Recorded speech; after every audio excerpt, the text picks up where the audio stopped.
That's more already like it, ladies and gentlemen. Chelsea scoring 4 goals in quick succession with an attack that looks cohesive away at the stubborn goats of Turf Moor. Very, very happy. Welcome to Football Therapy and welcome to your match review of what was a good performance led by an inspirational reintroduction from the man himself, Reece.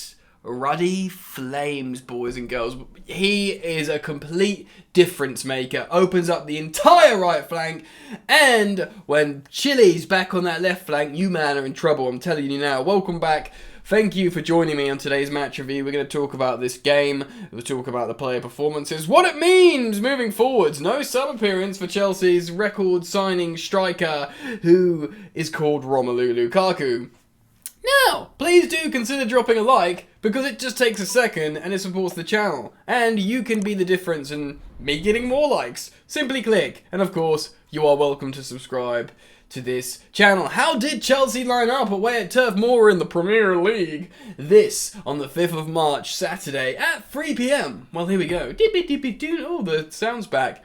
We played a 3-4-2-1 formation with Edo Armandi in goal. The back three consisted of Antonio Rudiger, Thiago Silva in the middle, and of course Trevor Chalobah returning after he got stitches in his last outing. No room for centre-back Ruben Loftus-Cheek, nor Andreas Christensen, who's seemingly off to Barcelona. We'll speak about him on future videos on Chelsea News. Make sure the bell notifications icon is turned on when you subscribe. We had Saul Niguez playing at left wing-back. We had Jorginho Kante pivot, and Reece Ruddy Flames at right wing-back.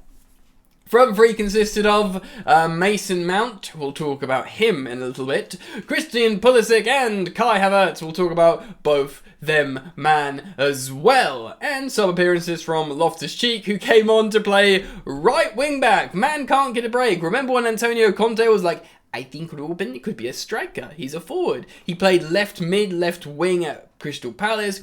He's played at, what does he play at? In a double six. He's played as a number 10. He's played as a striker at Chelsea, or a wide forward at Chelsea under Conte. He's played as a lone pivot under Tuchel. He's played as a centre-back in the back three under Tuchel. And now he's played as a right wing-back. Utility man Ruben. Yeah, anyway. We'll run through how things went down. As you can see the stats here. Chelsea had 11 shots to their 6. You know, I mean, they still had 6 shots. Clinical, though, from Chelsea. 6 shots. 6 shots. 4 goals out of 11 shots isn't the worst in the world, I tell you. So over 72% possession. 90% pass success, which is what you'd expect against Burnley with a team like Chelsea. Just to, you know, match them for Aerials 1 away at Turf Moor is pretty impressive considering what kind of team Burnley are. They're big boys. They love that. So I'm happy with 15 aerials won. They had more tackles, unsurprisingly. We had the ball, and etc, etc. Should we look through what happened in the game? Nothing happened in the first half. We should probably address how the first half was complete crap and boring. It was pony. I was tweeting out how bored I was, and I was like, also remember, I was reminiscing when Chelsea were good. Do you remember when we were good? Top of the table, looking incredible, and look at us now. We're crap. So nothing happened in the first half, but the second half, obviously at halftime, Thomas Tuchel took Reece James to the side and was like, mate, remember you were like the Lionel Messi version of a right wing back? And he was like, yes, gaffer. Do that. And he did. He scored a wonderful goal. Trevor Chalobah will be very happy to get this assist. It was very much a solo goal of Reece James getting the ball, taking up to the byline, jinking back, dummying the defender, being like, I'm going this way, and then just lashes it, far post, scores a wonderful goal, and it just shows you this guy. I think Reece James did used to be a striker, and this one of those like defender, fullback, wingbacks that are like, oh yes, I can tell you used to be a striker. It reminds me of the time when Axel Witsel scored an overhead kick for Belgium, which is a weird reference, but who's a CDM, and then we were like, what? And he used to be a striker. So, yeah, Reece James, amazing goal scorer. That's his 5th Premier League goal. 5th Premier League goal and 5 assists. He's now on 10 Premier League goal involvements despite being out for months, bro. So, yes, that's very good. I mean, trust me, when I get the chance, I'm going to look at his goal involvements per minute against Cristiano Ronaldo. And if it suits the agenda, I might tweet it. Only bantering, maybe. Yes, Christian Pulisic. Assists a goal that Kai Havertz scores in the next minute, apparently, which is a wonderful thing for the assist to be in a different minute to the goal. I love that. Kai Havertz scoring a goal, very, very happy, and he scores another one 2 minutes later with a Reece James assist, with 3-0 up within 10 minutes in the first half. Kai Havertz very pleased to get a double at this point, and it makes you think, Kai Havertz isn't just about scoring high-profile, legendary goals in, finals, Club World Cup final, Champions League final, Champions League games against Lille when you need, all these like high-profile goals. He can also score braced away at Burnley at Turf Moor. Lovely scenes. He really is the best on earth. That's it. Christian Pulisic getting a goal himself on the 69th minute. A little bit fortuitous with how the ball falls for him, but absolutely deserved.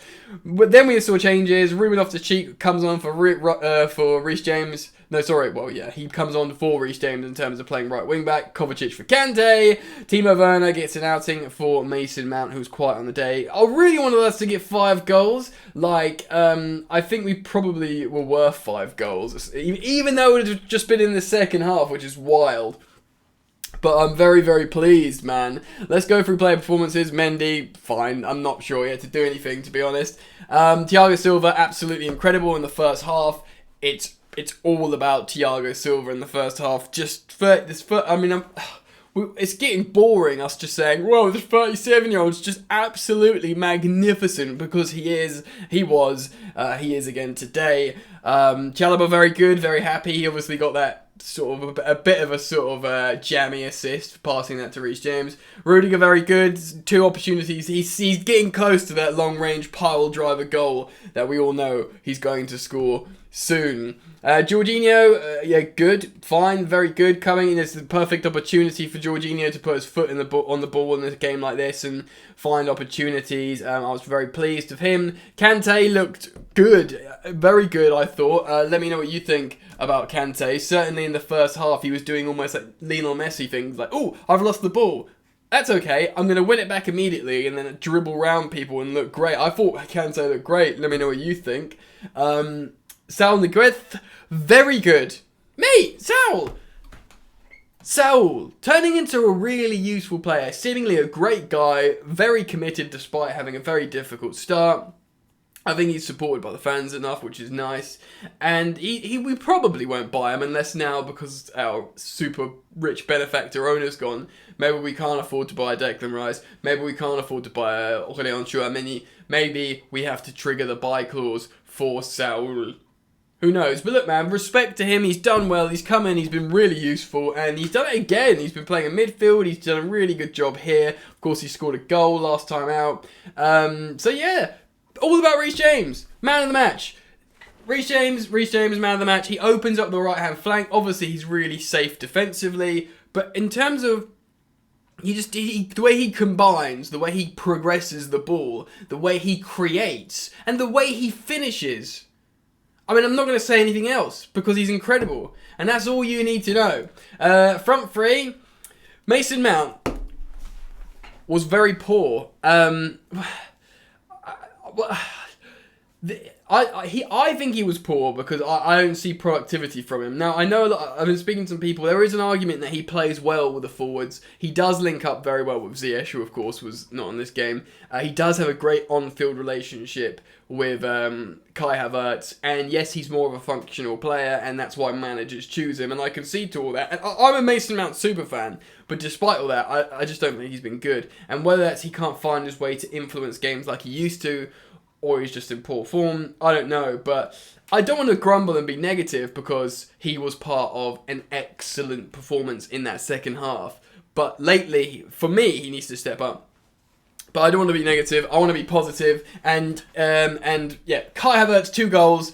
I don't want to spend too long on Kai Havertz because he's very good. I don't think he's ever going to be elite numbers, but I think he's going to be a world-class forward footballer.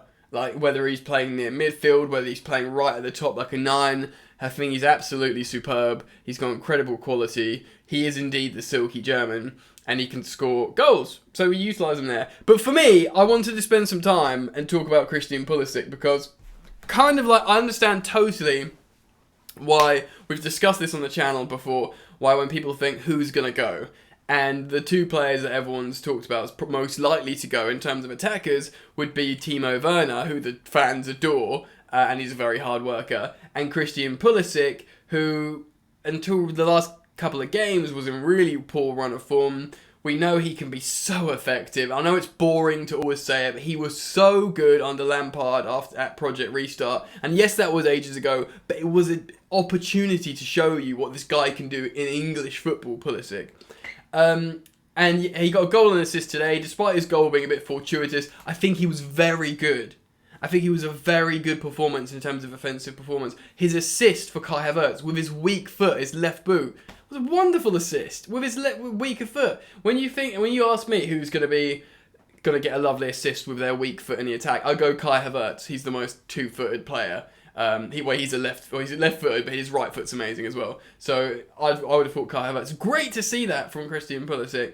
If he can stay fit, if we can find a way for him to get influence games, then we've got that headache on our hands again. But I'm so pleased because I'm always tweeting about, he can do more. I want to see him do more. And I'm disappointed when he plays poorly. And he had been playing poorly for a while. But I'm not saying he's the future. I don't want to get overexcited, but I'm just really gassed that and I guess it's Burnley. I don't want to get too excited. But it is good. It's important that he played well. And with Kai Havertz, we know Kai Havertz can step up in high-profile games, but he can also do it away at Burnley. Anyway, look, man, there's a lot going on in the world. Football's a distraction, and it's a welcome one sometimes if you can put yourself in a position to watch and enjoy it.